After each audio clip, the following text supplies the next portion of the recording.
O Fio, então, eu comentei com você, eu trabalhei com cannabis, né? E aí, Jô, vamos jogar aquela apresentaçãozinha pra mostrar pro Fio, por favor. E eu comecei com um negócio... Primeiro, o lado medicinal da cannabis, obviamente. E aí eu percebi que o lado industrial da cannabis, eu não sei se você conhece, o cânhamo industrial, que é o hemp industrial, ele tem o lado positivo para o meio ambiente também. Essa apresentação eu tinha feito para mostrar para um amigo meu político, que acabou de saindo da política, então eu só guardei ela. Tá tudo escrito pequeno, não é para quem está assistindo ler, é só para ilustrar mesmo a conversa. Mas por que o cânhamo industrial é tão bom para o meio ambiente? E eu acho que a gente tem um projeto de lei, a PL 399, que está para ser aprovada, que permite o uso industrial do cânhamo. E o cânhamo é a planta que mais absorve carbono na natureza. Pode passar, João. Eu tô sem o controlezinho aqui, então eu vou ter que ficar pedindo pro João passar. Pode passar também, por favor. Pode passar também, por favor. Então, um estudo de Cambridge mostrou que as plantas de cânhamo, né, do cânhamo industrial, elas absorvem de 2 a 6 toneladas de CO2 por hectare por ano. O estudo que eles fizeram no Paraguai agora, ele falou, esse estudo aí eles fizeram com arvorezinhas pequenas. O estudo que eles fizeram no Paraguai agora deu 70 toneladas de carbono por hectare por ano aqui no Paraguai. Pode passar também. 70 toneladas de carbono por hectare? Por hectare. Absurdo. Maravilhoso. Surreal. Surreal. Isso se transcrito aí para desculpa, mas se a gente comparar aí com floresta nativa, a gente está falando de quantos hectares?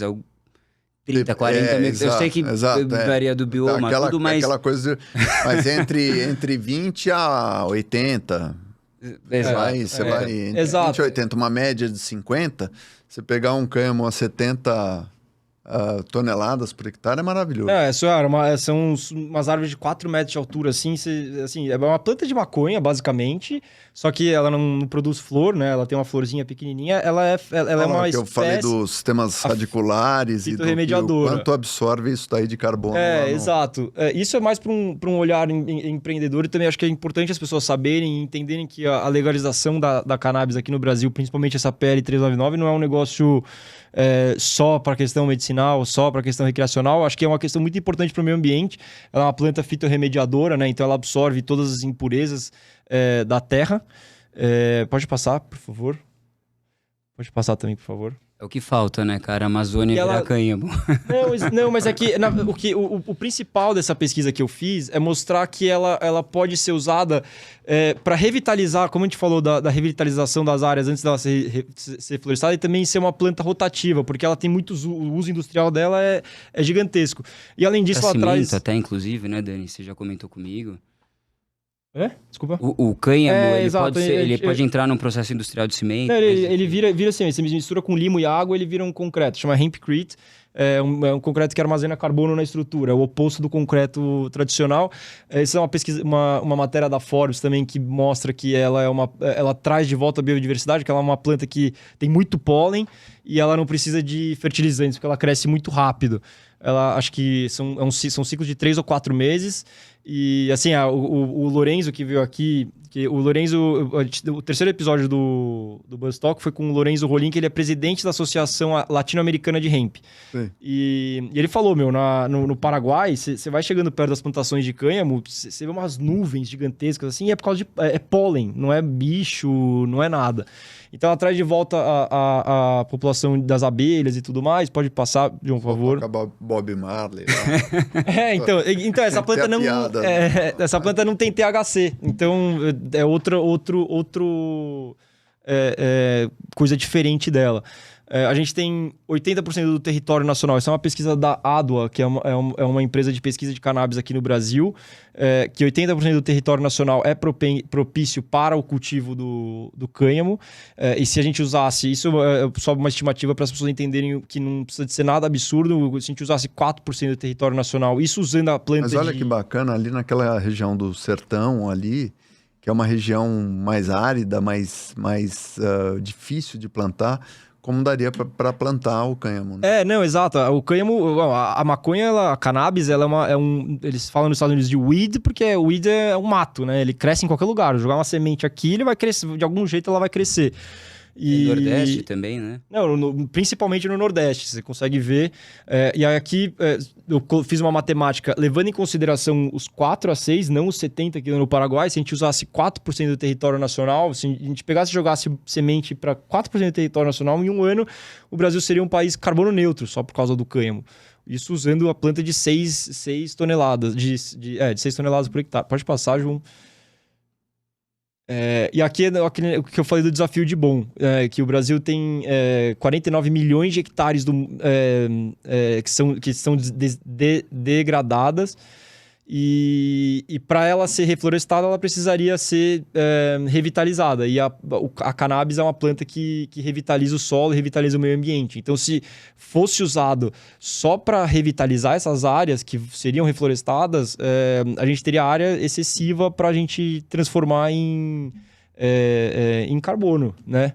Pode passar também. Eu vou chegar só no que chega. Aí eu falei do carbono, pode passar também. Pode passar também. As plantas, tá vendo? Volta rapidinho.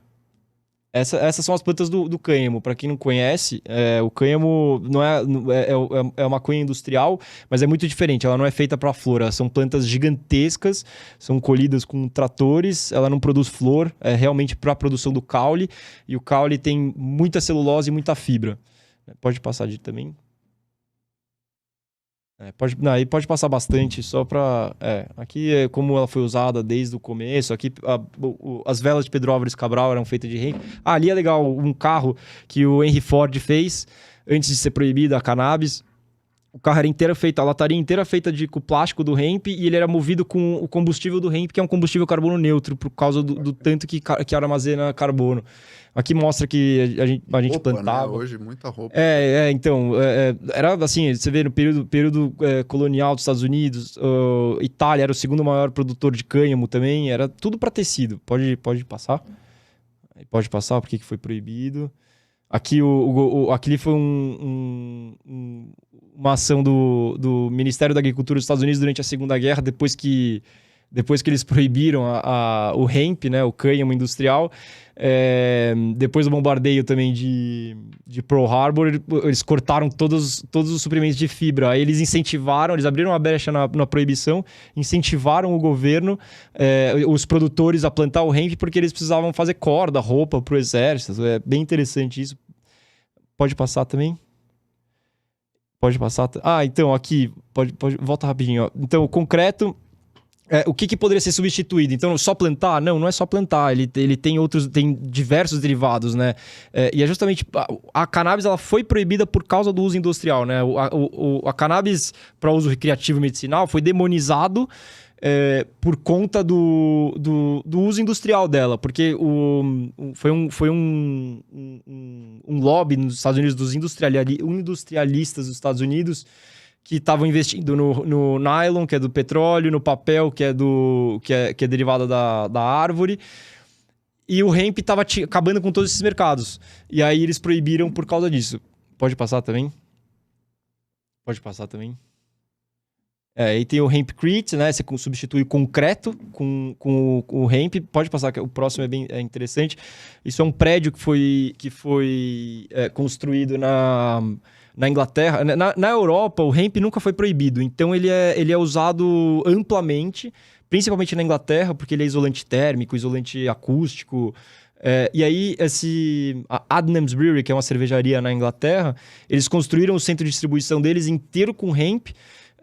Na estrutura, ter armazenado 150 toneladas de carbono, e a economia do concreto, que eles não usaram, era de 350 toneladas de carbono. Então, teoricamente, eles geraram 500 toneladas de crédito de carbono só com a construção disso. Que acho muito interessante, porque você imagina, você começar a tirar de construção, não só das fazendas, mas também de construções, uns bluebells. Não, total.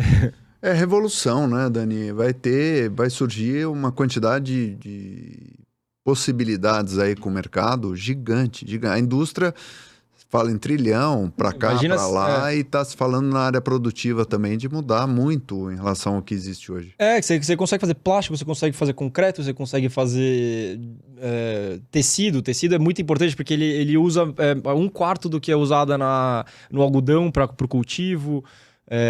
Pode passar, vamos ver o que mais tem, eu não lembro o que mais tem. Os compostos de plástico, os carros da BMW, os i, né, i3 e i8, eles são, o interior são todos feitos do plástico do hemp já. Ele é um plástico biodegradável. Pode passar também. O Paraguai é neutro, né, de carbono.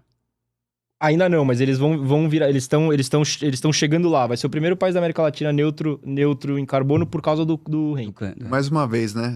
Um slide que você mostrou, se o Brasil produzir um pouquinho, já vira o produtor mundial. Exato, é uma fazenda de carbono. É impressionante, assim. Pode passar, acho que acabou as coisas. Pode tirar, aí já entra em umas matemáticas loucas. E Felipe... Esse último, não, só pra finalizar. esse último slide aí é só pra mostrar que ela pode ser uma planta, exatamente o que você falou, uma planta rotativa. Porque, por exemplo, quando você planta cana-de-açúcar ou quando você planta o milho, se eu não me engano, você tem que deixar um tempo o solo se regenerando. E se você plantar o cânhamo, ele se regenera mais rápido, você absorve o carbono. Assim, é positivo em todos os sentidos.